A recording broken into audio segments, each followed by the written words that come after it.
Quand je serai grande, je serai hôtesse de l'air. Eh bien moi, je serai docteur. Et vous, de quoi rêviez-vous enfant ? Et maintenant, que faites-vous en vrai ? Et si avant de se questionner sur le sens que l'on souhaite donner à sa vie, il était temps de s'autoriser à être soi-même ? Et si finalement, c'était ça, la clé du bonheur ? Je suis Sophie. Après des années comme avocate, j'ai décidé de changer de vie pour devenir coach, conférencière et auteure. J'accompagne les personnes qui se sentent en décalage avec les autres à être soi et prendre leur place pour une vie choisie, riche et épanouie. Chaque jeudi, je partage avec vous, seul ou avec mes invités, des conseils et des réflexions pour mieux se connaître, cultiver sa confiance et son estime de soi et reprendre les rênes de sa vie. Aujourd'hui, je vous retrouve pour la suite de l'épisode 74, Travailler son rapport à l'argent pour faire ce qu'on aime, en compagnie de Bertrand Millet, entrepreneur multifacette, qui a créé plus de 200 business en 20 ans dans différents domaines. Depuis quelques mois, il s'est rendu visible sous le nom Un entrepreneur français sur TikTok, YouTube et Instagram pour encourager les gens à entreprendre leur propre vie. Dans l'épisode précédent, Bertrand nous avait parlé de l'exercice La limite haute pour travailler votre rapport à l'argent que je vous conseille vivement de faire. Je vous mettrai le lien dans le descriptif du podcast. Dans cette deuxième partie, nous allons voir comment avoir une bonne relation à l'argent pour qu'il ne soit plus un frein. En effet, alors qu'il peut nous arriver de se demander si on entretient une relation saine ou toxique avec quelqu'un, on s'interroge très peu sur sa relation à l'argent. L'argent reste pourtant l'une des principales raisons qui peut nous pousser à rester dans un boulot qui ne nous convient pas ou à retarder sans cesse à plus tard un projet qui nous tient à cœur. Notre relation à l'argent semble donc influencer la plupart des domaines de notre vie jusqu'à nous couper dans nos aspirations. Or, l'argent est-il le vrai problème ? En êtes-vous bien sûr ? C'est ce que nous allons creuser avec Bertrand Millet. L'interview reprend où nous nous sommes arrêtés la dernière fois. Je vous souhaite une bonne écoute. Tu t'es lancé notamment sur TikTok, en fait, et tu as lancé le 1000 € challenge. Et justement, avant que tu nous en parles un petit peu plus, finalement, ce qu'on voit, c'est que souvent, les gens se coupent dans leurs aspirations à cause de l'argent. Et, tout à fait. Et souvent, c'est qu'une excuse, finalement. Parce qu'en réalité, si tu creuses un petit peu, si tu veux vraiment y aller, bah, tu trouves toujours un moyen vraiment d'y aller, en fait. Et justement, Absolument. Qu'est-ce qui t'a donné envie, justement, de partir dans la thématique de l'argent ? À la base, moi, j'ai pas eu l'impression de partir dans la thématique de l'argent. J'ai vraiment eu l'impression de partir dans la thématique de l'entrepreneuriat. Ouais. Sauf que y a un truc qui est dans l'expérientiel. J'ai envie de dire, si c'est l'excuse numéro 1 des gens, l'argent, j'ai envie de dire, viens, on va jouer avec l'argent. Et donc, quand j'ai lancé ce challenge, c'était le moyen de dire aux gens, regarde, en fait, l'argent, c'est pas le problème. Et tu regardes que les gens qui font le 1000 € challenge, c'est jamais l'argent le problème, et très rapidement, ils mettent le doigt dessus. Une des questions que je pose au démarrage, je pense que je pose ça le premier début d'après-midi. Le premier matin, je laisse tout le monde galérer un peu. Puis le premier début d'après-midi, je pose cette question. Je dis, OK, tu veux faire 1000 €, tu veux plus d'argent, tu veux faire 1000 € en une semaine, mais pourquoi? Ils vont te servir à quoi ces 1000 €? Ils se rendent compte que la plupart des gens, ils n'ont pas de réponse à ça. Ils ont des réponses de merde. Ils ont des réponses genre, oui, pour plus avoir à compter. Non, mais c'est pas une réponse, en fait. Tu comptes, tout le monde compte. Je compte. Tout le monde. Sauf que, évidemment, moi, je compte en millions. Il y en a, ils comptent en milliards. Il y en a, ils comptent machin. Alors, je compte en millions, c'est pas vrai. Je pense que je compte en milliers, si tu veux. En dessous de 1000, c'est plus un ordre de grandeur, mais je compte en milliers. Mais je compte comme tout le monde. C'est-à-dire que demain, tu me dis, Bertrand, tu peux acheter 4 maisons là, ce mois-ci. Non, je peux pas acheter 4 maisons ce mois-ci. Ou alors, faut que je regarde, tu vois, faut que je lâche là, puis après celle-ci, puis ça, c'est une petite, et enfin, c'est-à-dire, je commence à compter. Par contre, tu me dis, Bertrand, tu peux acheter 4 paires de baskets ce mois-ci? Oui, s'il y a pas de problème, je peux en acheter 10. Rien à foutre, je compterai pas. Je veux dire, des fois, j'achète des trucs, alors, les gens, pareil, ça va les faire bondir, peu importe. Je veux dire, j'ai besoin parfois d'un vêtement pour une soirée, je m'achète ce vêtement pour la soirée, j'en ai rien à foutre. Enfin, et après, je le donne, l'armée du salut, ou alors je le jette si c'est pas possible de le donner ou quoi que ce soit. Et alors, c'est pas des choses où je compte ça. Mais tout le monde compte à son niveau. Donc, c'est pas une réponse, ce truc-là. Donc, alors, qu'est-ce qu'il y a d'autre comme réponse? Pour pouvoir me permettre de faire ce que je veux. Mais c'est pareil, c'est pas une réponse. Qu'est-ce que tu ferais concrètement? Donc dis-moi un truc que tu as envie de faire. Et ça galère de ouf. Alors, pas de surprise et pas de jugement de ma part. Je le sais très bien que ça va galérer puisque l'exercice, je l'ai fait je ne sais pas combien de fois. Mais c'est toujours intéressant ce moment de prise de conscience. Et je me souviens très bien le dernier stage que j'ai fait du 1000 € challenge avec bref, j'avais plein de personnes avec moi, c'était hyper cool. Et il y en a un qui justement, il a mis le doigt dessus, il a dit déjà premier truc que je ferai un voyage au Japon. Et là, c'est devenu concret d'un seul coup. C'est-à-dire qu'au départ, il savait même pas pourquoi il était là, et le premier matin, il a galéré, machin. Et d'un seul coup, son truc s'est transformé en fait, je vais juste me faire un voyage au Japon. Et il a compté, ça lui coûterait 8 000 € pour le faire, et etc. Et là, d'un seul coup, l'argent devenait concret. C'est-à-dire qu'il n'avait pas besoin de plus d'argent, il avait besoin de 8 000 € pour pouvoir se faire le voyage de ses rêves au Japon. Et il s'est dit, ce voyage, il se le fera dans les 6 mois, je crois. Enfin bref. Et d'un seul coup, voilà, ça donnait quelque chose d'hyper concret. Et quand tu fais ça, là, la personne, j'ai pas eu besoin de lui expliquer de la théorie, j'ai pas eu besoin de faire de recadrage, machin. Elle a pas eu besoin d'y passer des heures en thérapie. En quelques jours, en quelques heures, elle a changé son rapport à l'argent. Et ça, c'est vraiment l'expérience que les gens viennent faire. Et donc, c'est pour ça que j'ai mis ce truc-là en place. C'est parce que, alors au départ, je pensais pas que ça aurait cet impact-là. Au départ, c'était un exercice pour que j'avais créé pour des marketeurs. J'avais vu ça sur une vidéo YouTube, j'avais trouvé ça hyper intéressant, et puis je voulais que mes marketeurs dans mon équipe, j'avais une grosse agence de marketing, les marketeurs de mon équipe débloquent leur rapport à l'argent. Donc j'avais fait ça pour eux au début. Mais quand j'ai vu la première fois que j'ai tenté l'expérience que les participants et les participantes avaient fini mais en pleurs, certains en disant mais putain, mais ce truc c'est le plus beau cadeau que tu aies pu me faire, etc. Je me suis dit il y a peut-être un truc à faire, et j'en ai fait un exercice grand public et c'est devenu ce stage. Et c'est fou en fait à vivre. Mais c'est fou parce que tous les gens qui y participent, alors tous ne réussissent pas, hein. Il y a des gens qui réussissent, il y a des gens qui ratent, mais peu importe au final qui réussissent ou non, ce qui touche, c'est une nouvelle façon d'entrevoir l'argent avec ce premier truc, c'est que on peut tous faire plusieurs centaines d'euros dans la semaine sans aucun problème, mais, et il y a un énorme mais, c'est dur et c'est chiant. Et le premier matin, ils font tous, en se bougeant, 30 à 40 euros. Donc, si tu fais ça sur la journée, tu dis, ils font 80 balles. 80 balles, tu fais ça fois 7, ça se fait sur une journée. Ça fait 560 balles.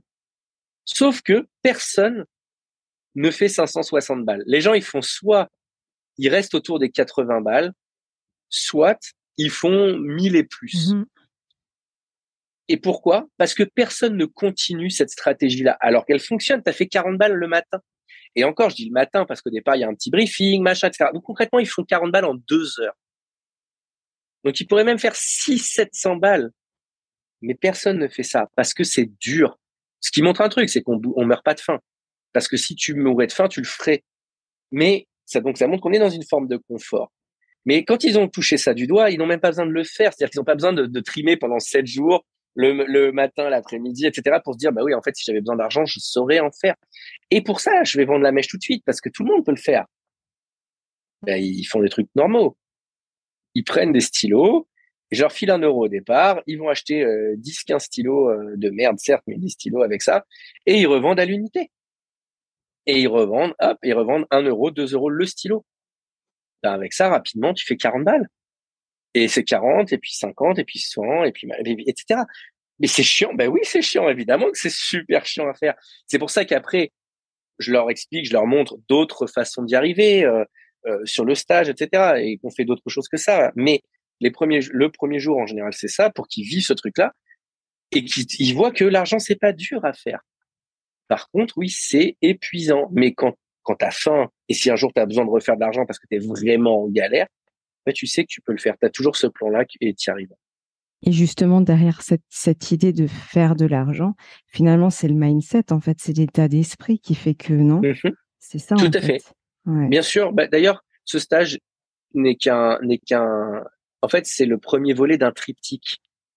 Ce stage, c'est le mindset, effectivement. Tu viens t'enlever les histoires d'argent. C'est-à-dire que normalement, quand tu as fait ce stage, tu te dis, en fait, je suis capable de tout réussir dans la vie. Parce que quand il y aura besoin d'argent, je saurai faire en sorte qu'il y en ait. La deuxième partie, c'est 90 jours, donc c'est plus un stage évidemment, parce que 90 jours avec moi, là, je pense que tu commences à en avoir marre. Donc c'est 90 jours, et là ça s'appelle 90 jours pour réaliser l'impossible.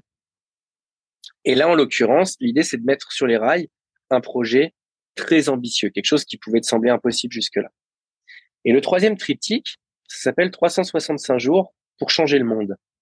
Où là, on est sur quelque chose qui te dépasse. On est sur quelque chose qui est plus grand que toi.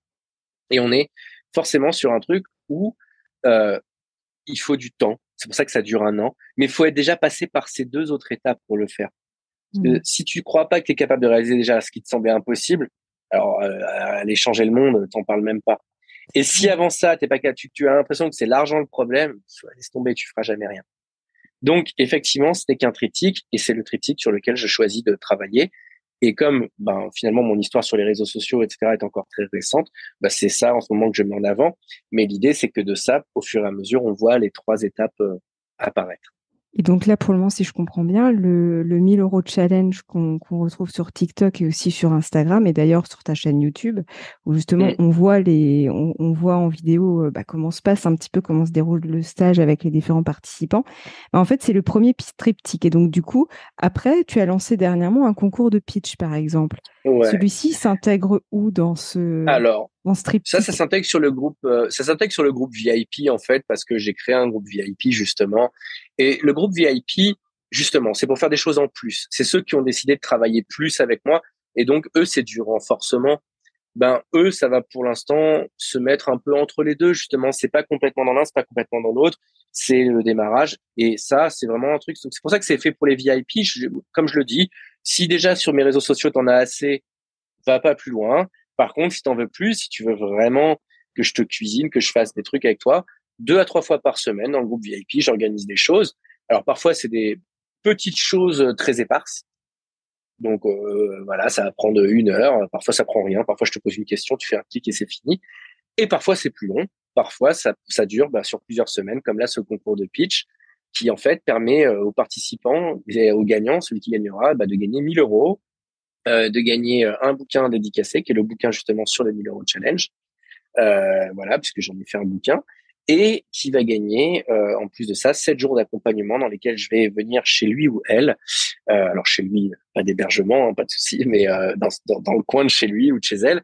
Et je vais personnellement m'occuper de travailler avec cette personne-là pendant 7 jours pour faire exploser son projet au maximum. Ça, c'est le genre de truc que je fais. Comme je te dis, ça, pour moi, on est peut-être plutôt du côté 90 jours là quand même. On est sur le démarrage des 90 jours, mais on voit qu'on est au moment transition. Parce que dès le début, il y a des gens qui m'ont dit mais moi j'ai pas de projet, j'ai pas de truc. Non non, allez, ne te cherche pas d'excuses. Si t'as pas de projet, qu'est-ce que tu fais là? Et ça a été ma question la plus fréquente. Ah mais moi j'ai pas de projet. Mais si t'as pas de projet, qu'est-ce que tu branles dans le groupe VIP? Un entrepreneur, là, je vois bien que ton projet t'impressionne, ton propre projet, tu le trouves trop grand et tout, ça y a pas de souci. Mais un projet au moins. Sinon, comment tu peux même penser à être entrepreneur? Entrepreneur, c'est pas un métier. Entrepreneur, c'est un statut. Entrepreneur, c'est une posture de vie. Entrepreneur, c'est quelqu'un qui transforme ses idées en projets et en choses concrètes et matérielles. Mais si t'as pas d'idée que tu as envie de transformer, mais qu'est-ce que tu fous là en fait? Et c'est comme si aujourd'hui Internet avait rendu entrepreneur comme si en fait c'était un métier et qu'un entrepreneur c'est quelqu'un qui allait s'inventer un projet en essayant de le mener à bien. Mais c'est pas ça entrepreneur. Entrepreneur, c'est un jour j'ai eu envie qu'une de mes idées prenne vie. C'est ça. Et fais-le, point. Et c'est ça. J'étais très surpris qu'il y ait des gens qui soient aspirants entrepreneurs, mais sans avoir aucun projet desquels ils rêvaient. C'est très chelou. Tu sais, c'est comme si ils cherchaient les avantages du statut, mais sans avoir envie de ce que ça représente. C'est comme si, en fait, tu voulais devenir prof, mais vraiment que pour le salaire et les vacances. Mais vraiment, c'est-à-dire que t'as jamais envie de rentrer dans une classe, t'en as rien à foutre de l'enseignement, t'as pas envie de transmettre, t'as jamais envie de voir un élève et tout, mais tu veux quand même être prof. Non, en fait, ça marche pas comme ça. Ça marche pas du tout comme ça. Et c'est vrai que ça me fait penser notamment, et là, il n'y a pas de jugement derrière dans ce que je vais dire, mais tu sais, il y a des personnes, ils veulent quitter le salariat pour ne plus avoir de patron parce qu'en fait, ils en ont marre. Et du coup, ils quittent le salariat pour l'entrepreneuriat, mais en fait, c'est par réaction et pas par aspiration. Et c'est pas pareil. Parce qu'effectivement, quand tu es entrepreneur, comme tu disais, il faut retrousser les manches, quoi. Et c'est pas quelque chose, de facile. Et puis, comme je disais en plus, moi je l'ai vécu, faut réinitialiser ses croyances aussi. Donc du coup, il y a tout ça à mettre en place. Oui, puis il y a un truc qui est l'ordre du fantasme. Certes, t'as pas de patron, mais t'en as pas pour autant des responsabilités et t'en as pas pour autant des obligations. Exactement. Pourquoi? T'as des partenaires, T'as des clients, t'as des salariés, et c'est aussi chiant qu'un patron. Je veux dire, c'est pas parce que j'ai pas de patron que je dois pas rendre des comptes.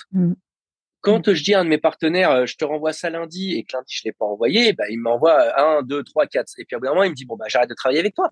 C'est ça. Mais je veux dire, il y a un endroit où le fantasme derrière de je vais être libre, je ferai ce que je veux quand je voudrais. Non, c'est pas vrai, frérot.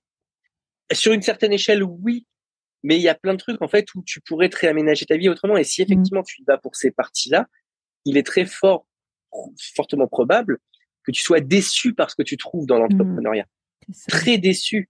C'est pas un havre où tu fais la sieste systématiquement, que machin truc. Moi, j'avais un père qui était prof, il faisait la sieste tous les jours. C'est pour ça que les clichés de il faut être ci pour être ça. Non, mon père était prof et tous les jours, il s'arrangeait pour se faire sa petite sieste de 40 minutes, etc. Et j'ai des souvenirs de lui quand j'étais au CP, au CE1, au CE2, de mon père qui se faisait sa petite sieste et tout. Il n'a pas eu besoin d'être entrepreneur pour ça. C'est ça. Pas du tout. Et justement, derrière justement donc ce que tu as lancé, c'est quoi finalement la finalité derrière tes vidéos, derrière tout ce que tu partages sur les réseaux et sur YouTube? C'est d'inciter les gens à avoir des vies plus ambitieuses. Donc, ce que j'appelle entreprendre leur vie en main. Vraiment, c'est ça. C'est entreprendre sa vie en main. C'est j'ose rêver plus grand et j'ose m'avouer que j'ai ce rêve-là. J'ose le dire à haute voix aux autres et j'ose me mettre sur le chemin de la réalisation. Et j'ose me planter si je dois me planter avec ça. C'est pas grave, mais j'ose le faire. C'est pour moi, c'est le plus gros cancer de l'humanité. C'est ce cancer de croyance qui est, enfin, je veux dire, là, l'humanité, pour la première fois, on voit des phénomènes qui montrent que, ben, de toute façon, il y aura à un moment des choses qui seront finies, dans le sens où, je parle pas de terminer, mais je pense dans le sens de finissable, un nombre limité de choses, par exemple. Euh, je pense que même si on grandit génération après génération, il y a un endroit où on grandira pas plus. C'est-à-dire qu'on fera pas 8 mètres un jour, on fera pas 16 mètres un jour ou quoi que ce soit, parce que ce serait pas écologique par rapport à l'écosystème complet. Euh, donc, même si on a beaucoup grandi, hein, mais on regarde, voilà, etc. Ensuite, si on vit de plus en plus longtemps, je pense que, pareil, jamais on vivra 390 ans ou 1290 ans. Ne serait-ce que parce que dans les animaux, il n'y a pas d'exemple de ça. Il y en a quelques-uns, machin, des gens ils vont dire, oui, mais Bertrand, t'as pas pensé à la méduse, non, qui ne meurt jamais. Oui, ok, on n'est pas des méduses. Enfin, je veux dire, regarde un peu, sur les animaux auxquels on peut le plus se comparer, on voit quand même que, ben, on a des espérances de vie qui sont logiques, etc. Donc, même si on peut pousser 140, 150, allez, pourquoi pas. Donc, il y a un endroit où, de toute façon, mais là, par exemple, on voit que pour la première fois, l'expérience de vie a commencé à descendre dans beaucoup de pays développés, en Angleterre, aux États-Unis, etc. Et donc, à partir du moment où tu te dis, allez, laissons les rêveurs, c'est très bien qu'il y en ait, chercher la vie éternelle pour ceux qui ont envie de consacrer leur vie à ça. Mais pour ceux qui ont d'autres rêves, des rêves de changer le monde, d'en faire un endroit meilleur, de changer leur propre vie, d'en faire un endroit meilleur, ben venez, si on utilisait les 80 à 100 ans qu'on a devant nous pour en faire des choses qui ont un peu plus de panache, que de passer sa vie à regarder Netflix, assis dans un canapé, se plaindre du fait qu'on n'ait pas de panache, etc., ben, je pense que c'est quand même pas mal. Et donc, à partir de là, ben, moi, mon travail, en tout cas, c'est ma croyance, ben, le travail que je fais, c'est pour être ce petit déclencheur chez les autres, d'oser faire ça. Et ce qui est fou, je m'en doutais, mais là, je le prends en pleine tronche, c'est que les réactions sont parfois très violentes.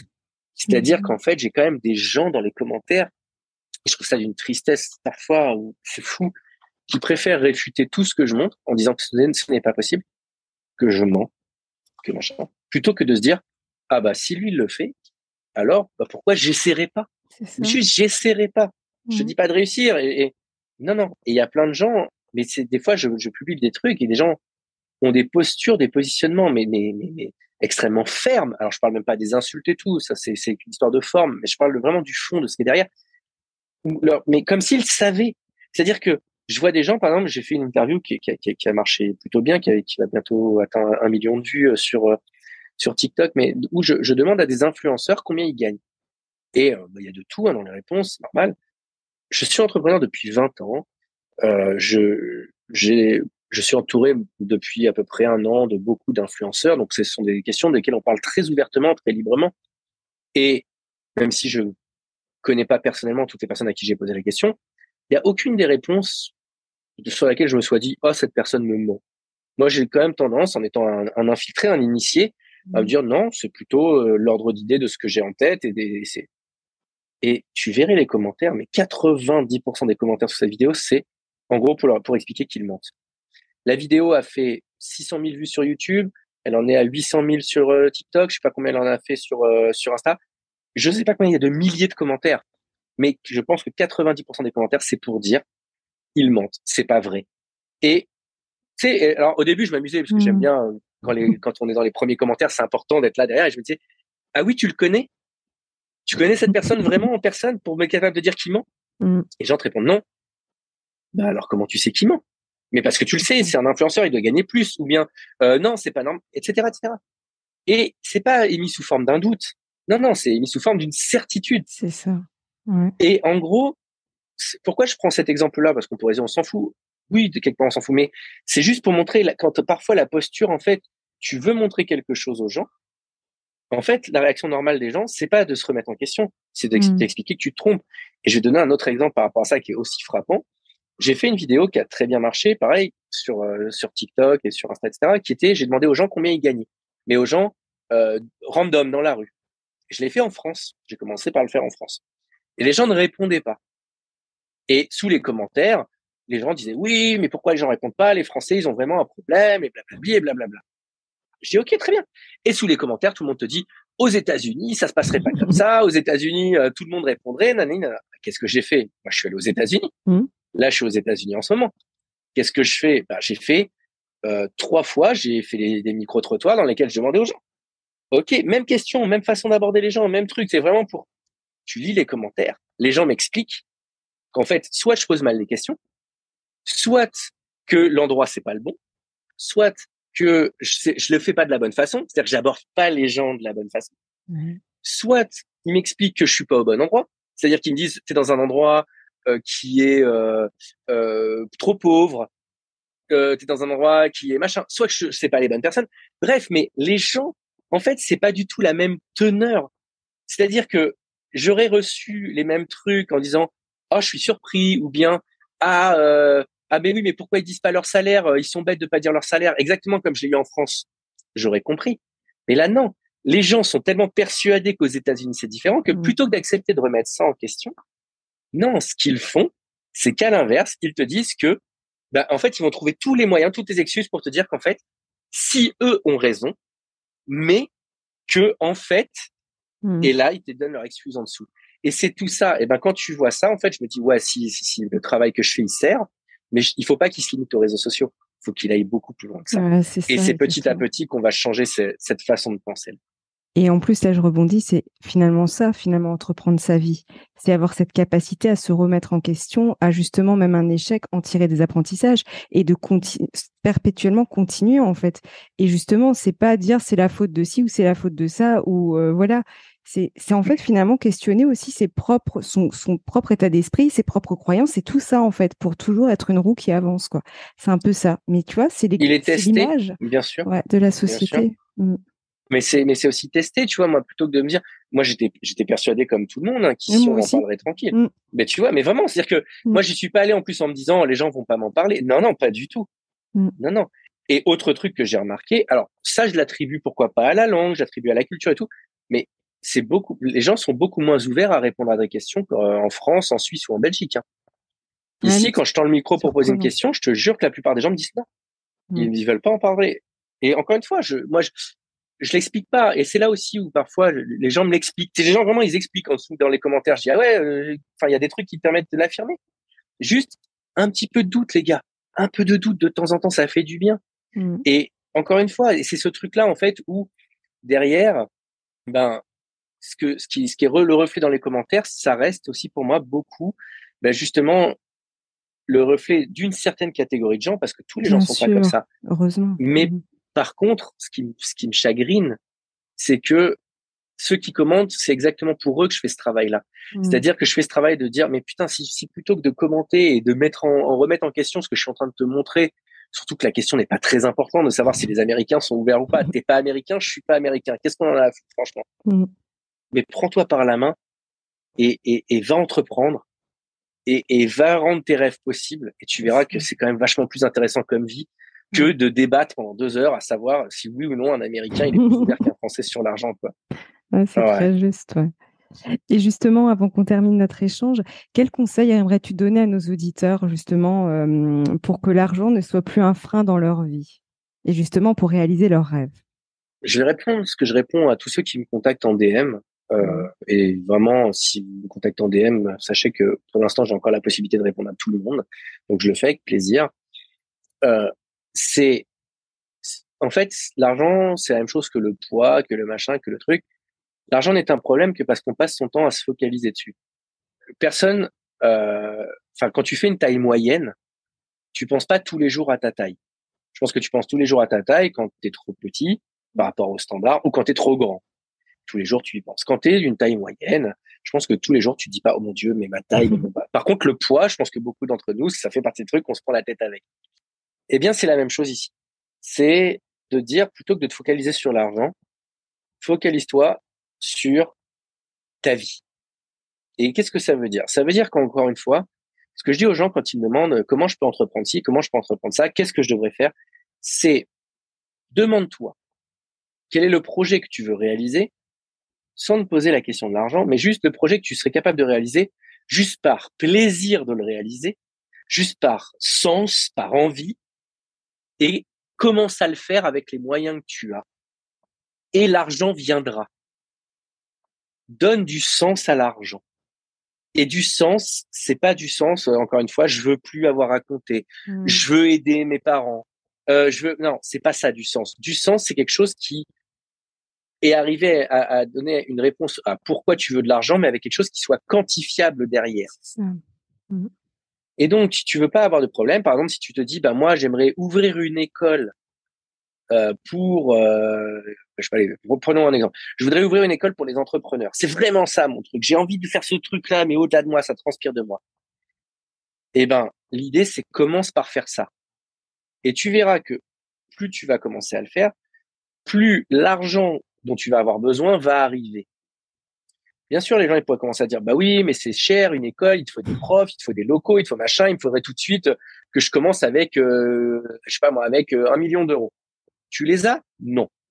Alors commence pas avec 1 million d'euros. Donc commence comme tu peux. Comment tu peux commencer à la hauteur des moyens que tu as? Et quand je parle des moyens, je parle pas que d'argent.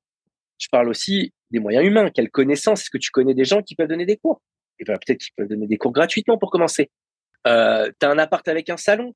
Ben organise tes premiers rendez-vous là. Non, mais j'ai quand même, je peux dépenser quelques centaines d'euros. Ah ben dans ce cas-là, loue une salle et commence à la hauteur à laquelle tu peux commencer. Mais fais-le.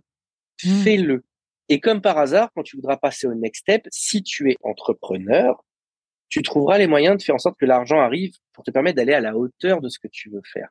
Et l'argent viendra à ce moment-là. Et plus tu vas entreprendre dans ce sens-là, plus l'argent viendra parce que plus tu sauras définir avec précision quel est le montant et pourquoi précisément tu en as besoin. C'est ça. Et j'en reviens à ça. Parce que l'école, si je te demandais là, par exemple à toi, à moi, mais à n'importe qui, fais-moi un business plan de combien tu as besoin pour l'école. En fait, dans ta tête, c'est ultra théorique. Et tu as beau me dire, non, mais moi, j'en ai déjà fait, je sais. Non, c'est pas vrai. Sur le chemin, ça se passera jamais comme ce que tu as écrit. Donc, la somme à laquelle tu arrives, et même si tu arrives à une somme précise, 963 462 euros, cette somme-là, en fait, tu as beau croire qu'elle est accrochée à quelque chose de concret, de machin. Non, c'est pas vrai. Parce que ça ne se passera jamais comme ça. Il y aura pas de lieu. Ou alors, tu me dis, j'ai trouvé l'endroit, j'ai trouvé le truc, j'ai été faire les visites, etc. Et dans ces cas-là, c'est pareil, c'est que tu es déjà dans une démarche où tu vas te demander, combien il faut que j'achète ce truc-là? Est-ce que je peux négocier le loyer? Et il y a des choses qui se font, il y a plein de possibilités. Par exemple, de négocier le loyer, de dire est-ce que je peux vous payer dans 6 mois, dans machin, dans truc, bref. Mais encore une fois, faut-il être dans cette démarche déjà? Donc, aux gens qui se demandent justement comment faire, la première chose, la chose que je peux dire, c'est commence par le projet. Et si tu te dis, mais moi, j'ai pas de projet, Alors la question c'est, mais alors pourquoi tu cherches plus d'argent?